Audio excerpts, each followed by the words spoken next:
সাবেক আইজিপি চৌধুরী আবদুল্লাহ আল মামুন, সাবেক সেনা কর্মকর্তা জিয়াউল আহসান ও 4 পুলিশ কর্মকর্তাকে জুলাই-আগস্ট গণহত্যার মামলায় গ্রেফতার দেখিয়ে কারাগারে পাঠানোর নির্দেশ দিয়েছেন আন্তর্জাতিক অপরাধ ট্রাইব্যুনাল।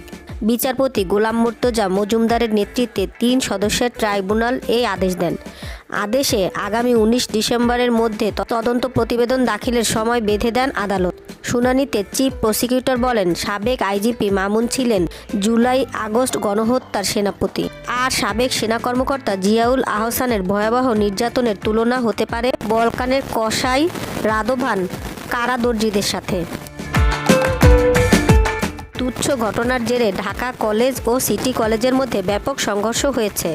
ধাওয়া পাল্টা ধাওয়া ও ইট পাটকেলের নিক্ষেপে পুরো এলাকা রণক্ষেত্রে পরিণত হয়। পরিস্থিতি নিয়ন্ত্রণে পুলিশ টিয়ার সেল ও সাউন্ড গ্রেনেড নিক্ষেপ করে। 2.5 ঘন্টারও বেশি সময় ধরে চলা এই সংঘর্ষের উভয় পক্ষের 30 শিক্ষার্থী আহত হন। ব্যস্ততম সড়ক দীর্ঘ সময় বন্ধ থাকায় ওই এলাকায় সৃষ্টি হয় তীব্র যানজট। শিক্ষার্থীরা জানান, মঙ্গলবার সায়েন্স ল্যাব এলাকায় বাসে ওঠাকে কেন্দ্র করে 2 কলেজের শিক্ষার্থীদের মধ্যে হাতাহাতি হয়। এর জেরে সকালে সিটি কলেজের একদল শিক্ষার্থী ঢাকা কলেজের 2টি বাস ভাঙচুর করেন। পরে ঢাকা কলেজের ছাত্ররাও সিটি কলেজে গিয়ে ভাঙচুর চালায়। 1 যুগ পর সেনাকুঞ্জে সশস্ত্র বাহিনী দিবসের সংবর্ধনা অনুষ্ঠানে যোগ দেওয়ার মধ্য দিয়ে দীর্ঘ 6 বছর পর প্রকাশ্যে কোনো অনুষ্ঠানে অংশ নিলেন বিএনপির চেয়ারপারসন বেগম খালেদা জিয়া। সেনাকুঞ্জে সংবর্ধনার পাশাপাশি বসে একে অপরের সাথে কুশল বিনিময় করেন ডক্টর মোহাম্মদ ইউনূস ও বেগম খালেদা জিয়া। আমন্ত্রণে সাড়া দেওয়ায় বেগম জিয়াকে ধন্যবাদ জানান ডক্টর ইউনূস। বাংলাদেশের সবাইকে সবার পক্ষ থেকে যে বাংলাদেশের নক্ষত্র সমূহকে একযোগে এই মহাসম্মেলনীতে আনতে পেরেছেন, সেটা দেখে অবাক লাগছে। আজকে অত্যন্ত আনন্দবোধ করছি আপনাদের সবাইকে দেখে।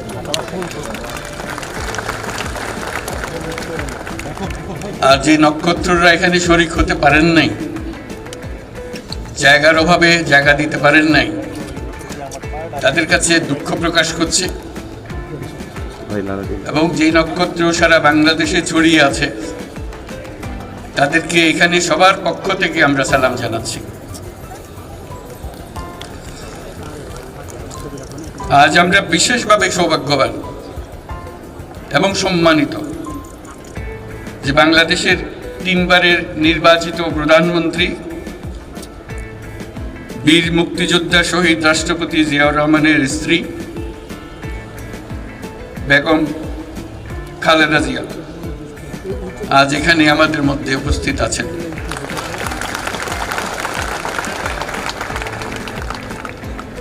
এক যুগ ধরে তিনি এই মহাসম্মেলনীতে অংশগ্রহণ করার সুযোগ পান নাই, আজকে সুযোগ পেয়েছেন। আমরা সবাই আনন্দিত এবং গর্বিত যে আমরা এই সুযোগ দিতে পেরেছি।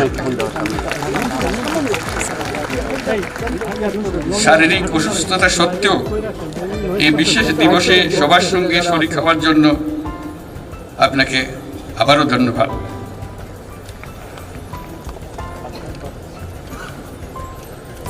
আমরা তার আশু রোগমুক্তি কামনা করছি এবং এই অনুষ্ঠানে বিশেষভাবে স্বাগত জানাচ্ছি।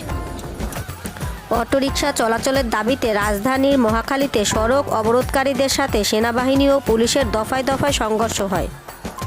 ইট পাটকেল নিক্ষেপ করে আইনশৃঙ্খলা বাহিনীকে সরিয়ে দেওয়ার চেষ্টা করে বিক্ষুব্ধ আন্দোলনকারীরা। এ সময় গণমাধ্যমের গাড়িসহ সিএনজিতে ভাঙচুর করা হয়।